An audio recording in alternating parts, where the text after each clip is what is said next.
Okay guys, nandito sa my LGB Farms. This is open daily since 1917. Okay guys, pasok tayo para ma-explore natin sa loob. Okay, ano kayang halaman ito guys? Bilog yung ano niya oh. Dahon. Tapos pinaputol, may ganyan. Ano kayang klaseng halaman to?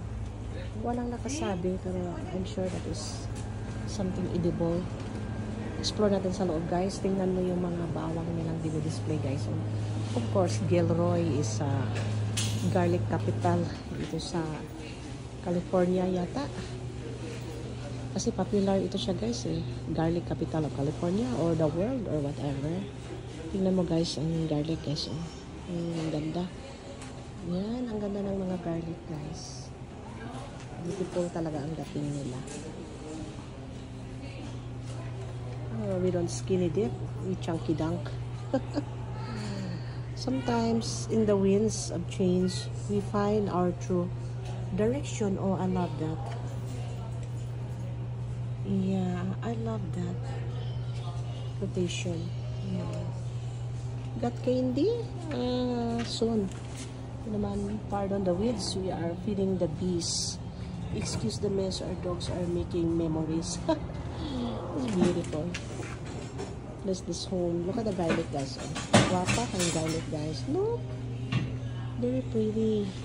So explore tayo sa loob guys. Tingin-tingin tayo. Nang makita natin doon.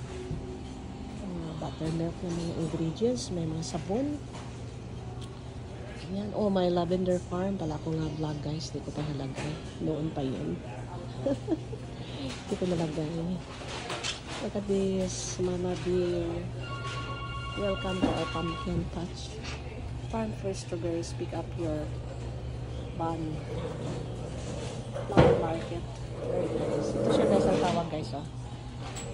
LGB Farms. Farming since 1917. San Martin, California. Itong specific na area guys. San Martin palang tawag dito guys. Yan. But we are all in Central California. Mga kamatis guys. Oh, guwapa. Uy, si Ningning. Nandito si Ningning, oh. Nakihalubero dito sa mga visitors. Sa mga bumibili. Explore natin dito, guys. Marami pa. May avocado. Avocado. May mga garlic, guys. Tingnan mo, oh. I-decorate yung mga garlics. So, wala talagang aswang makapasok dito, guys. Uso bang aswang dito? May mga teriyaki dyan. Ayan. Tapos dito may mga display. Mga cheese, mga canned goods nila guys. Ito naman mga prutas. Look at this, mga peaches. Ano to, oranges, mandarin. Tapos yung mga dried nila nga mga fruits. Pretty. Yan, itong honey melon nila guys. Honeydew melon. May kamote. Yan, maraming display talaga dito guys. Ito, anong tawag nito? I forgot the name, pero anchok? Something like that? Ano matawag kanyo natin? Brussels! Yeah, sprout anchok. Taka naman yung anchok. So, pangalan ng lugar. Ito sa guys, or yung mga bell peppers na kita natin kanina, yung tuna. Yan, yung nakain na, yung iba. Tapos dito, mga apples yan. Dami pa lang display nila guys. Marami pa mabili dito. Very nice. Ito, mga beans, mga ganyan. Hindi ka mabili dito guys. I'm so glad na ano talaga yung nakadaan ako dito, na-discover ko itong area nito. It's nice to be here some other time para ma-explore. Mango. Ano to?